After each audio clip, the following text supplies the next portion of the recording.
Hello dear students, welcome to your channel master physics Purnia. चलिए अब हम लोग इस वीडियो के बारे में बात करते हैं। और इस वीडियो में प्रॉपर मैं एम करीम के न्यूमेरिकल्स को सॉल्व करना सिखाऊंगा। लेकिन न्यूमेरिकल्स को सॉल्व करने के लिए कुछ कॉन्सेप्ट की ज़रूरत होती है। तो सबसे पहले हम लोग कुछ कॉन्सेप्ट को सीखेंगे, उसके बाद ही आगे हम लोग न्यूमेरिकल सॉल्व। और कॉन्सेप्ट को भी शुरू करने से पहले आपको बेसिक जानकारी आप सिलेबस के बारे में देता हूँ। हम लोग क्लास 12th को शुरू कर रहे हैं। तो इसमें देखिए हम लोग का जो सिलेबस होता है वो NCERT होता है, और NCERT काफ़ी अच्छा बुक है। तो इसमें हम लोग आज शुरू कर रहे हैं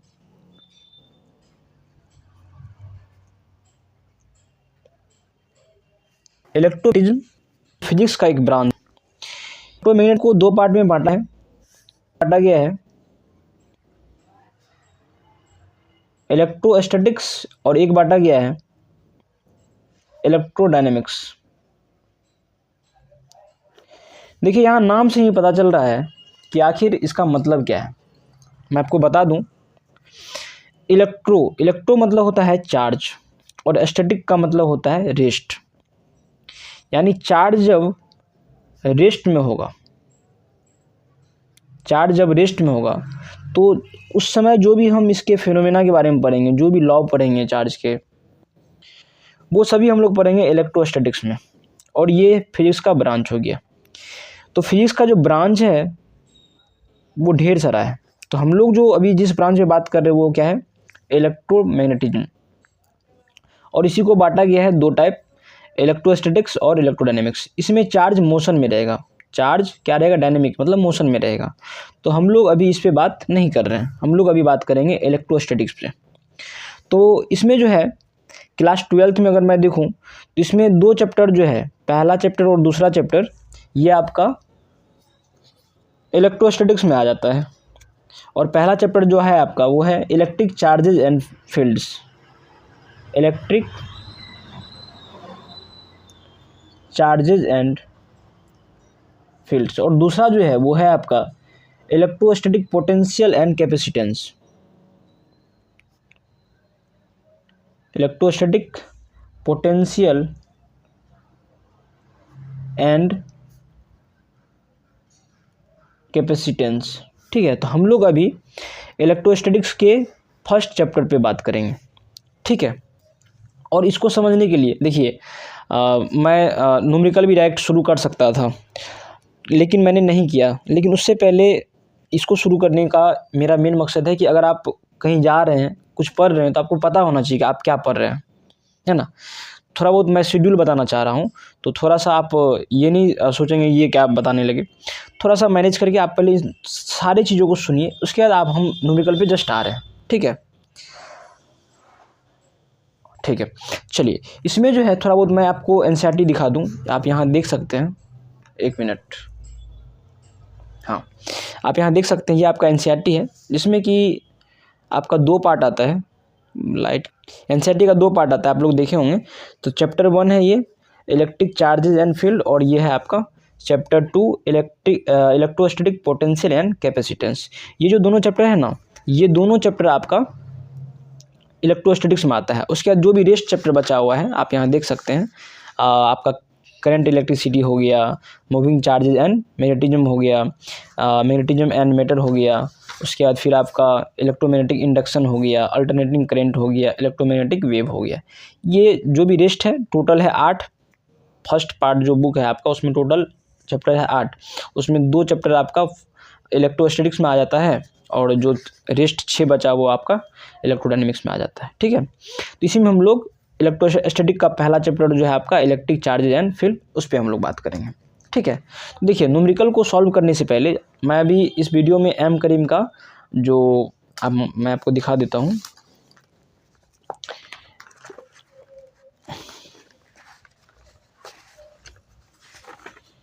ये आप देख सकते हैं कि एम करीम का ये इलेक्ट्रोस्टैटिक्स का यूनिट है, और इसमें लगभग पार्ट में बांटा गया, 9 चैप्टर इसमें कह सकते हैं, है ना, 9 पार्ट है इसमें, जिसमें हम लोग पहला अभी पार्ट शुरू करेंगे electric charge and surface charge density, इसका न्यूमेरिकल को हम लोग सॉल्व करेंगे।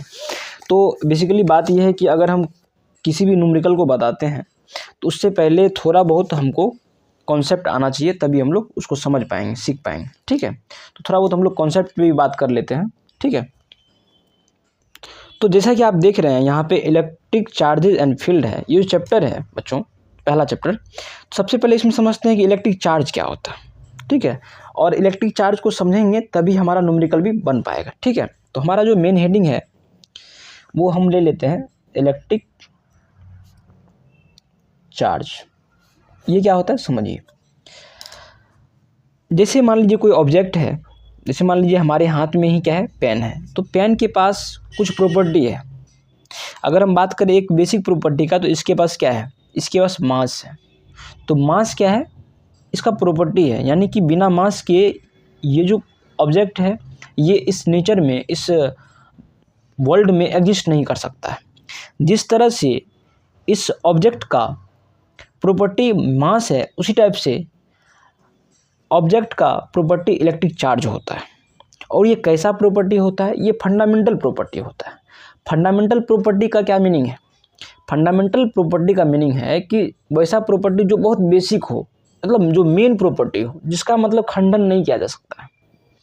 आप सोचिए, इसका मान लीजिए ये पेन है और इसका जो मेन प्रॉपर्टी है मास, इसको आप तोड़ सकते हैं क्या? आप सोच के देखो, आप नहीं तोड़ सकते।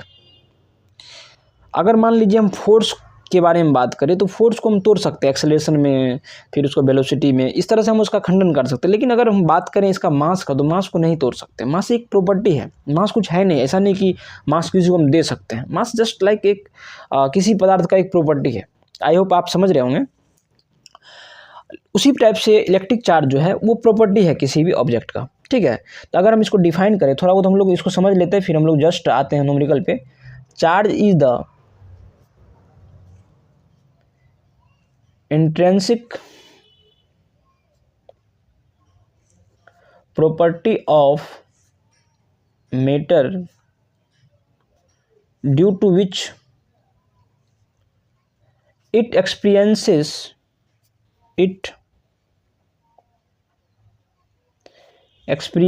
a force।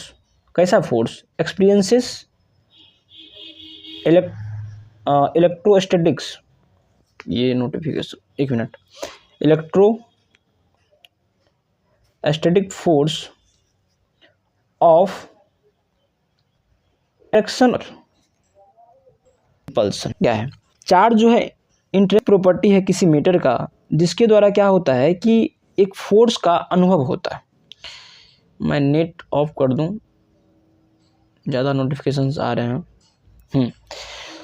तो क्या होता, क्या बता रहे थे? Electric charge. इलेक्ट्रिक चार्ज क्या होता है? इंट्रिंसिक प्रॉपर्टी होता है किसी भी मैटर का, जिसके कारण क्या होता है कि वो किसी अदर ऑब्जेक्ट अगर उसके नियर गया तो उस पर एक फोर्स का अनुभव करवाता है। जैसे मान लीजिए यहाँ कोई ऑब्जेक्ट है, चार्ज है, ठीक है, और इसको हम लोग generally it is denoted by Q. जैसे मान लीजिए यहाँ कोई ऑब्जेक्ट है, स्मॉल क्यू से भी दिखाते हैं, कैपिटल क्यू से भी दिखाते हैं। मान लेते हैं यहाँ कैपिटल क्यू है, ठीक है। अगर इसके नियर कोई ऑब्जेक्ट आएगा ना, तो इस पर एक फोर्स का आभास करवाएगा वो। अगर मान लीजिए चार्ज है तो ये क्या करेगा, एक फोर्स का, अगर कोई इधर चार्ज पार्टिकल आ गया इसके पास, है ना, अगर कोई यहाँ पे चार्ज पार्टिकल आ गया, इस पर एक फोर्स लगाएगा वो।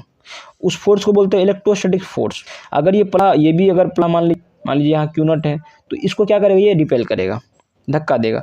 वही अगर इसका नेचर, अगर इन दोनों के नेचर में से किसी का भी नेचर अगर अपोजिट रहा, यानी ये प्लस है तो ये माइनस, तो ये इसको अट्रैक्ट कर लेगा।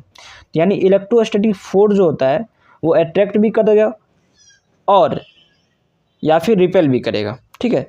या तो उसमें अट्रैक्शन हो सकता है या फिर उसमें क्या हो सकता है, रिपल्सन हो सकता है, ठीक है। तो कुछ नहीं, अगर आपसे कोई पूछे इलेक्ट्रिक चार्ज क्या होता है तो आप क्या बोलोगे? इलेक्ट्रिक चार्ज बेसिकली क्या होता है, इंट्रिंसिक प्रॉपर्टी होता है किसी भी मैटर का, जिसके कारण उनके नज़दीक आने वाले किसी अदर चार्ज पार्टिकल पे एक फोर्स लगता है। और वो कैसा फोर्स लगता है? इलेक्ट्रोस्टैटिक फोर्स लगता है, ठीक है। इसमें थोड़ा सा हम लोग आगे बढ़ते हैं। इसका जो कुछ अगर बेसिक बात हम इसमें देख लें इलेक्ट्रिक चार्ज से, ये एक स्केलर क्वांटिटी है। ये जो है क्या है, स्केलर क्वांटिटी है। स्केलर क्वांटिटी किसको बोलते हैं, वैसा क्वांटिटी इसके पास केवल और केवल क्या हो, मैग्नीट्यूड हो। आप लोग क्लास 11th में पढ़े होंगे। अब आप बोलोगे सर हम तो क्लास 11 पढ़े नहीं, बर्बाद हो गया सर, तो थोड़ा मैनेज कीजिए ना, मैग्नीट्यूड है ना। तो स्केलर क्वांटिटी के पास सिर्फ क्या होता है, मैग्नीट्यूड होता है, ठीक है। और अगर आगे हम देखें इसका ऐसा यूनिट क्या होता है, इसका ऐसा यूनिट होता है कूलम। किसका ऐसा यूनिट होता है, कूलम। इसको सी से दिखाते हैं शॉर्ट में, है ना। इलेक्ट्रिक चार्ज के बारे में बात कर रहे हैं, इलेक्ट्रिक चार्ज का ऐसा यूनिट कूलम होता है, ठीक है। और कहीं कहीं आपको मिल जाएगा एम्पियर इंटू सेकेंड। कैसे होता है एम्पियर इंटू सेकेंड, हम लोग जानते हैं कि इलेक्ट्रिक करंट बराबर होता है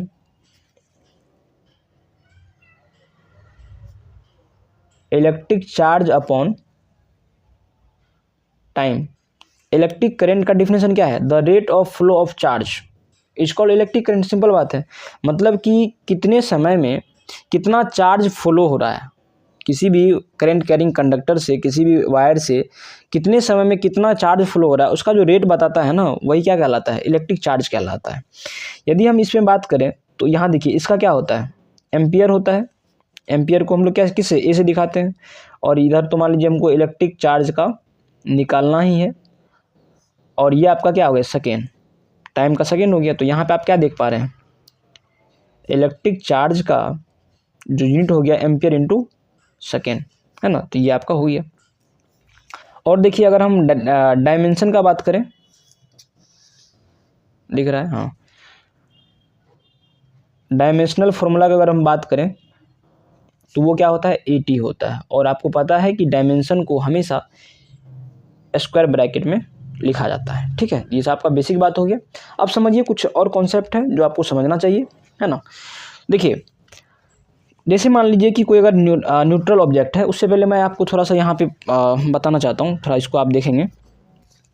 देखिए क्या है, ये neutral body has equal number of electron and proton. अगर कोई बॉडी न्यूट्रल है तो उसके पास जितना इलेक्ट्रॉन होगा उतना ही प्रोटॉन होगा, ठीक है। जितना इलेक्ट्रॉन उतना ही प्रोटॉन होता है। When two bodies are rubbed then there is an exchange of electrons. A body which gain electrons become negatively charge. देखिए यहाँ पे जब आप क्या करते हैं, when two bodies are rubbed, जब आप दो बॉडी को रब्ड करते हैं, रगड़ते हैं ऐसे करके, है ना, तो वहाँ क्या होता है कि इलेक्ट्रॉन का एक्सचेंज होता है। कोई इलेक्ट्रॉन देता है तो कोई इलेक्ट्रॉन लेता है ना। तो जो इलेक्ट्रॉन गेन करता है ना, मतलब जो लेता है, ये बॉडी विच गेन, जो इलेक्ट्रॉन को गेन करेगा वो क्या होता है, वो नेगेटिवली चार्ज होता है। वो कैसा हो जाता है, becomes negatively charge. And the body which losses electron, और वैसा, अब देखिए अगर दो बॉडी को हम रब्ड करेंगे तो एक क्या करेगा, अगर हम दो बॉडी को रब्ड करें, एक देगा एक लेगा। जो गेन किया, जो लिया, तो वो हो गया नेगेटिवली चार्ज, और जो लॉस किया, है ना, and the body which losses electron, वो क्या हो जाएगा, बिकम पॉजिटिवली चार्ज, ठीक है। इसको हम लोग थोड़ा कॉपी में आपको समझाते हैं। जैसे इसमें क्या कहा गया है, देखिए बहुत ही फंडामेंटल चीज़ है और बहुत इंपॉर्टेंट चीज़ है, ठीक है। देखिए इसको, अगर मान लीजिए कि कोई ऑब्जेक्ट है ये, और ये न्यूट्रल है, क्या है, न्यूट्रल है, न्यूट्रल ऑब्जेक्ट है ये, ठीक है। तो न्यूट्रल ऑब्जेक्ट में क्या होता है बेसिकली कि जितना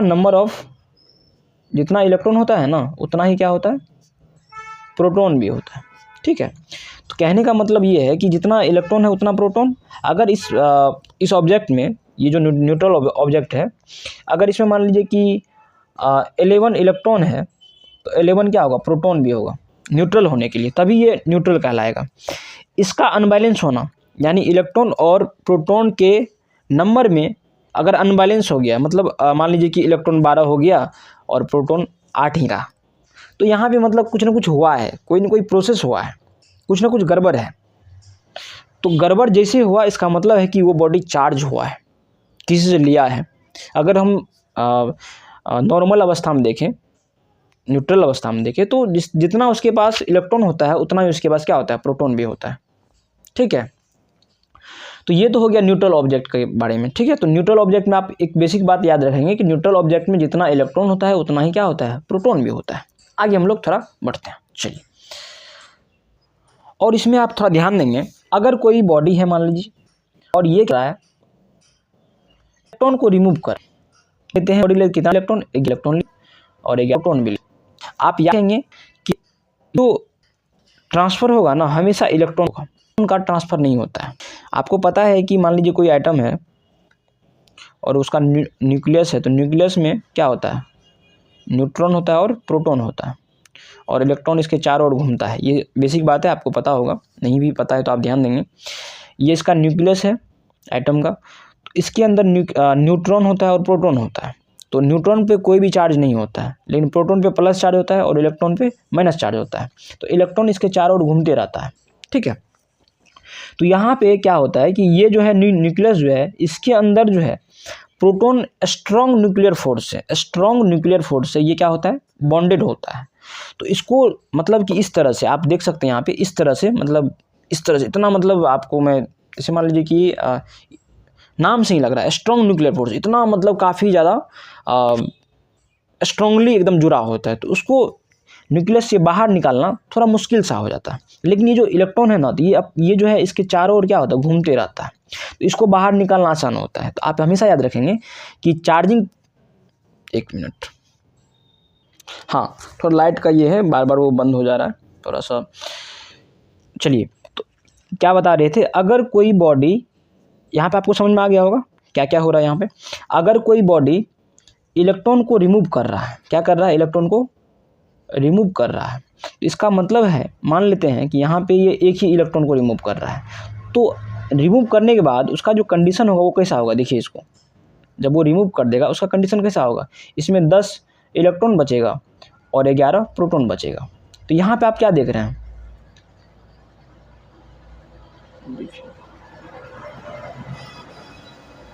डिफिशियंसी ऑफ इलेक्ट्रॉन आपको दिख रहा है, इलेक्ट्रॉन की कमी दिख रही है आपको। पहले कितना इलेक्ट्रॉन था, 11 इलेक्ट्रॉन था, अब कितना है 10, तो कमी आई इलेक्ट्रॉन की संख्या में। तो जैसे डिफिशियंसी ऑफ इलेक्ट्रॉन आएगा तो आप समझ जाइएगा कि ये जो बॉडी है ना, ये जो ऑब्जेक्ट है ना, ये कैसा होगा, पॉजिटिवली चार्ज हो जाएगा। आप ऐसे भी याद रखोगे, इसमें ज़्यादा क्या है, इलेक्ट्रॉन ज़्यादा है कि प्रोटॉन, तो ज़्यादा है प्रोटॉन, तो प्रोटॉन पे कैसा चार्ज होता है, प्रोटॉन पे प्लस चार्ज होता है, इलेक्ट्रॉन पे माइनस चार्ज होता है, और न्यूट्रॉन पे कोनो चार्ज नहीं होता, कुछ नहीं। ऐसा मत समझिएगा यहाँ पे मल्टीप्लाई दिए हैं, नहीं, कुछ भी नहीं, कुछ नहीं होता है, कोई भी चार्ज नहीं होता है, ध्यान रखेंगे आप। तो डिफिशियंसी ऑफ इलेक्ट्रॉन जो है वो हमको ये बताएगा कि बॉडी पॉजिटिवली चार्ज हुआ है। इसके जस्ट एक कंडीशन और लेते हैं अपोजिट, देखिए ये इसका मान लीजिए इनिशियल फेज है, मान लेते हैं इलेक्ट्रॉन, इसमें मान लेते हैं कि 17 इलेक्ट्रॉन है, मतलब आप समझिए क्लोरीन ले रहे हैं, और 17 प्रोटॉन भी है। तो ये अभी इसका क्या है, ये अभी है न्यूट्रल स्टेट में, ठीक है, मतलब कि जितना इलेक्ट्रॉन उतना प्रोटॉन। अब क्या कर रहा है, ये इलेक्ट्रॉन को है ना कहीं से ले आ रहा है, यानी गेन कर रहा है, ये ऐड कर रहा है, कहीं से इलेक्ट्रॉन को ऐड कर रहा है, जिसमें है कितना 17। मान लेते हैं कि ये 1 इलेक्ट्रॉन है ना, ये ले लिया, अब यहाँ पे कितना इलेक्ट्रॉन हो गया। अगर इसका हम फाइनल देखें तो यहाँ आप क्या देख पाएंगे कि अब इसके पास 18 इलेक्ट्रॉन हो गया, और प्रोटॉन तो मान लीजिए कि जितना था उतना ही रहेगा। तो यहाँ पे हम क्या देख रहे हैं कि यहाँ पे एक्सेस ऑफ इलेक्ट्रॉन हो रहा है। तो एक्सेस ऑफ इलेक्ट्रॉन का मतलब क्या हुआ, इलेक्ट्रॉन ज़्यादा हो रहा है। तो जैसे ही आप समझोगे एक्सेस, जैसे ही आप देखोगे कि एक्सेस ऑफ इलेक्ट्रॉन हो रहा है, यानी कि इलेक्ट्रॉन को ऐड किया जा रहा है, बाहर से लिया जा रहा है, तो ये जो बॉडी है वो क्या हो जाएगा, नेगेटिवली चार्ज्ड हो जाएगा, ठीक है। ये जो है ये था पॉजिटिवली चार्ज बॉडी, और ये हो जाएगा नेगेटिवली चार्ज बॉडी, ठीक है। तो यहाँ पे आप ऐसे याद रखोगे कि ये बॉडी क्या है, इसमें ज़्यादा क्या है, इलेक्ट्रॉन की प्रोटॉन, तो इसमें ज़्यादा है इलेक्ट्रॉन। इलेक्ट्रॉन पे क्या चार्ज होता है, इलेक्ट्रॉन पे माइनस चार्ज होता है, यानी कि ये बॉडी नेगेटिवली हो जाएगा। इसमें जस्ट उसका उल्टा है ना, इसमें इलेक्ट्रॉन का एफिशिएंसी है, मतलब एक्सेस है, ज़्यादा है, बहुलता है, इसमें क्या है, कमी है। इतना बात समझ में आया, ठीक है। चलिए थोड़ा बहुत और हम लोग समझते हैं। अगर हम लोग थोड़ा कुछ बात करें प्रॉपर्टी पे, प्रॉपर्टी ऑफ इलेक्ट्रिक चार्ज की प्रॉपर्टी पे बात करें, देखिए उसमें एक प्रॉपर्टी काफ़ी खास है, ठीक है, काफ़ी इंपॉर्टेंट है, जिससे कि आपका एम करीब बनेगा, ठीक है ना, एम करीम का क्वेश्चन बनेगा, ठीक है। तो उसमें ये है कि प्रॉपर्टी से ढेर सारा है कि चार्ज जो है एडिटिव नेचर का होता है, चार्ज स्केलर क्वांटिटी होता है, चार्ज अगर रेस्ट में रहेगा तो वो इलेक्ट्रिक फील्ड जनरेट करता है ना, बहुत सारा चीज़ है। लेकिन हम लोग यहाँ पे बात करें और सिर्फ मतलब एक प्रॉपर्टी के बारे में, जिससे कि हमारा कुछ न्यूमेरिकल बन जाए, ठीक है। तो इसमें एक बेसिक जो प्रॉपर्टी है उसका वो ये है कि चार्ज जो होता है वो क्वांटाइज होता है। अब क्वांटाइज मतलब क्या हो गया, इस वर्ड को समझते हैं। चार्ज क्वांटाइज नेचर का होता है। क्वांटाइज का मतलब क्या हुआ कि अगर कोई बॉडी है, मान लीजिए ये मान लेते हैं बॉडी है, तो इस पर अगर चार्ज रहेगा ना तो वो हमेशा इंटीग्रल मल्टीपल के फॉर्म में होगा। मतलब या तो 1 इलेक्ट्रॉन होगा, या तो 2 इलेक्ट्रॉन होगा, या तो 3 होगा, या तो 4 होगा, या तो 5 होगा।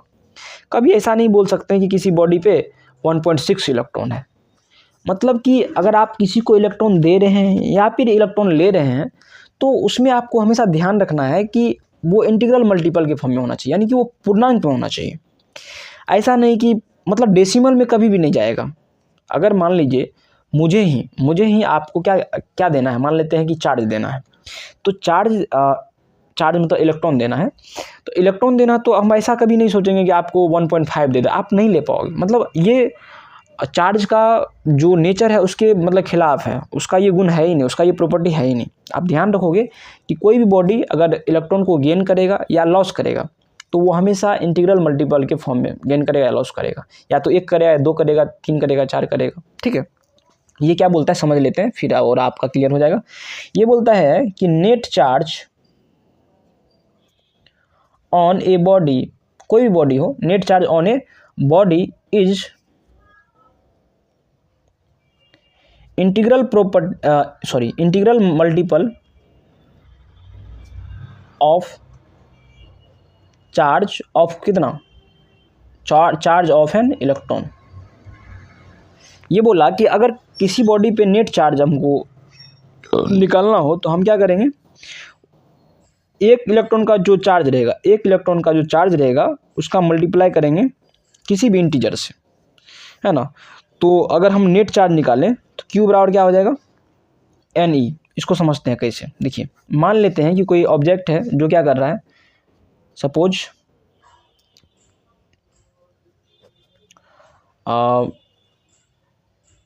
नंबर ऑफ इलेक्ट्रॉन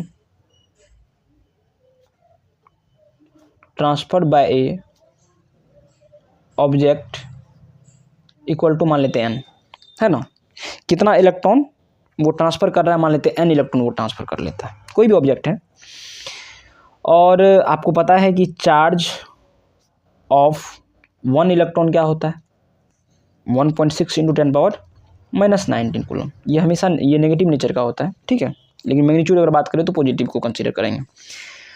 तो अगर हम चार्ज निकालें, Q निकालें, देखिए यहाँ पे net charge on a body, अगर हम Q निकालें, नेट चार्ज निकालें तो वो क्या होता है, इज इंटीग्रल मल्टीपल ऑफ, है ना, इंटीग्रल मल्टीपल ऑफ, मल्टीपल किसका, इंटीग्रल मल्टीपल, इंटीजर का मल्टीपल होगा किससे, चार्ज ऑफ एन इलेक्ट्रॉन। एक इलेक्ट्रॉन का जो चार्ज रहेगा वो, और इंटीग्रल मल्टीपल यानी n क्या होगा, इंटीजर होगा। तो यानी कि यहाँ एक फॉर्मूला बनता है Q बराबर NE प्लस माइनस NE। यहाँ पे Q क्या है, टोटल चार्ज हो जाएगा, टोटल चार्ज ऑन द देते हैं, ऑन द बॉडी, ठीक है। और आपका n क्या हो जाएगा, आपको तो n आपका पता ही है, नंबर ऑफ इलेक्ट्रॉन है, जितना वो इलेक्ट्रॉन को ट्रांसफ़र किया या फिर गेन किया है। और आपको E तो पता ही है, E क्या है, चार्ज ऑफ एन इलेक्ट्रॉन, ठीक है। तो ये आपका एक फॉर्मूला बनता है। इसी पे आपका लगभग एम करीम का 10-12 क्वेश्चन तो बन ही जाएगा, ठीक है। चलिए अब हम लोग क्वेश्चन पे आते हैं। सॉरी आपको दिख नहीं रहा था, अब आपको दिख रहा होगा, देख सकते हैं आप, ठीक है। अब हम लोग क्या करते हैं, क्वेश्चन की ओर बढ़ते हैं। तो डियर स्टूडेंट्स, आप जो हैं एम करीम का पहला क्वेश्चन आप देख सकते हैं, क्या है, from a neutral body 10⁻⁶ electrons are removed, calculate the charge on the body. एक न्यूट्रल बॉडी है जिससे कि इतना इलेक्ट्रॉन रिमूव किया गया है, तो उस बॉडी का calculate the charge on the body, उस बॉडी पर कितना चार्ज जनरेट हुआ होगा वो आपको फाइंड आउट करना है, यानी आपको क्यू निकालना है। ठीक है, चलिए इसको हम लोग कॉपी बनाते हैं। तो चलिए इसको सॉल्व करते हैं। देखिए एक बॉडी है और वो कैसा था, न्यूट्रल।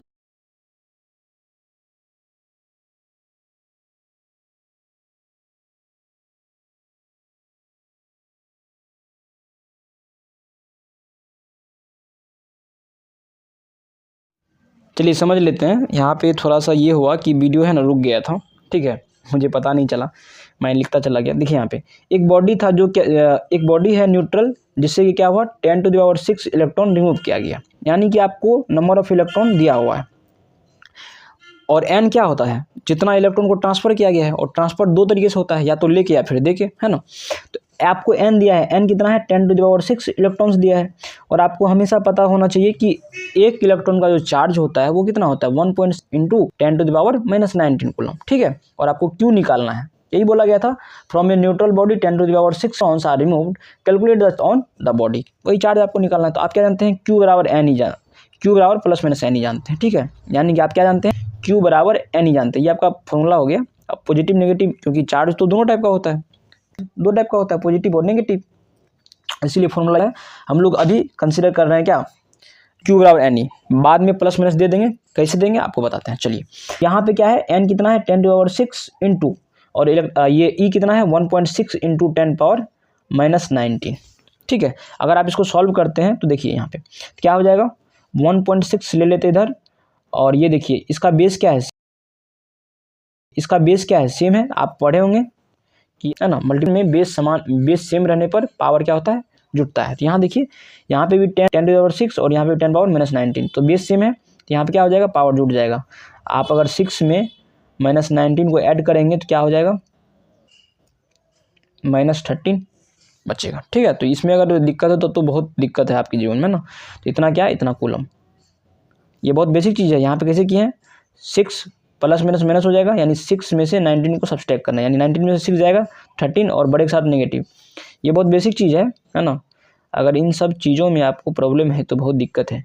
6 +- तो आप यहाँ देख सकते हैं, तो कितना हो जाएगा, ओ यार 19 था ना, 19 में से 6 जाएगा तो कितना हो जाएगा 13, और इसमें बड़ा कौन है ये, तो बड़े के साथ जो साइन रहता है वही आंसर के साथ होता है। तो यहाँ पे 13, इतना क्या कूलम हो गया। ये आपका फर्स्ट का आंसर हो गया। अब समझिए यहाँ प्लस होगा कि माइनस होगा। देखिए ये क्या का इलेक्ट्रॉन को रिमूव कर रहा है, यानी कि इसमें डेफिशिएंसी ऑफ इलेक्ट्रॉन होगा। डेफिशिएंसी ऑफ इलेक्ट्रॉन मतलब कि इलेक्ट्रॉन की कमी, तो इलेक्ट्रॉन की कमी मतलब पॉजिटिवली बनेगा, तो यानी इस पर कौन सा चार्ज आएगा, प्लस चार्ज है।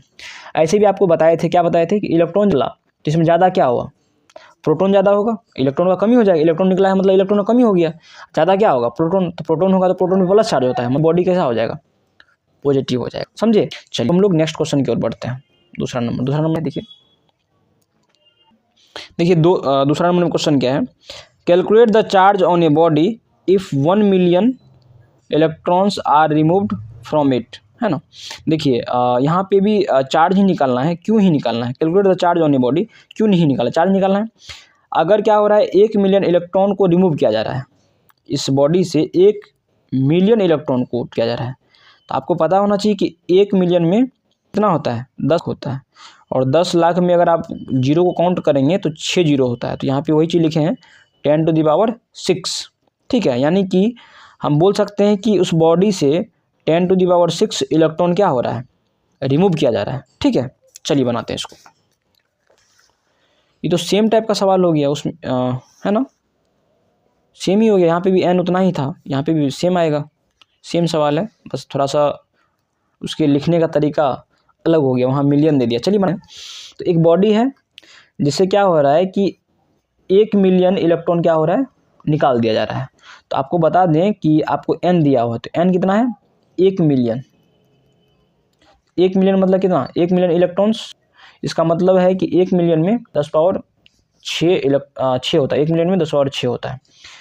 यानी कि 1 मिलियन में अगर आप लिखोगे ना 1 मिलियन, ठीक है, ऐसे 1 2 3 4 5 6, तो ये हुआ 1 मिलियन।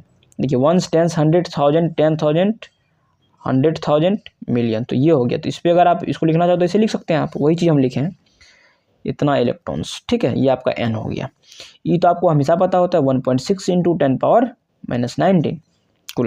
आपको निकालना है क्यू, तो क्यू बराबर क्या होता है, एन ही होता है। तो एन कितना है 10⁻6 इंटू 1.6 इंटू 10⁻−19। ये तो सेम जो फर्स्ट क्वेश्चन था ना, तो वही चीज़ रिपीट कर दिया, डाटा वही है।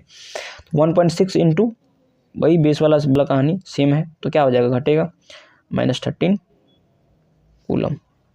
ये आपका हो गया, ये आपका आंसर हो गया। ठीक है, अब हम लोग नेक्स्ट की ओर बढ़ते हैं, तीसरे की ओर।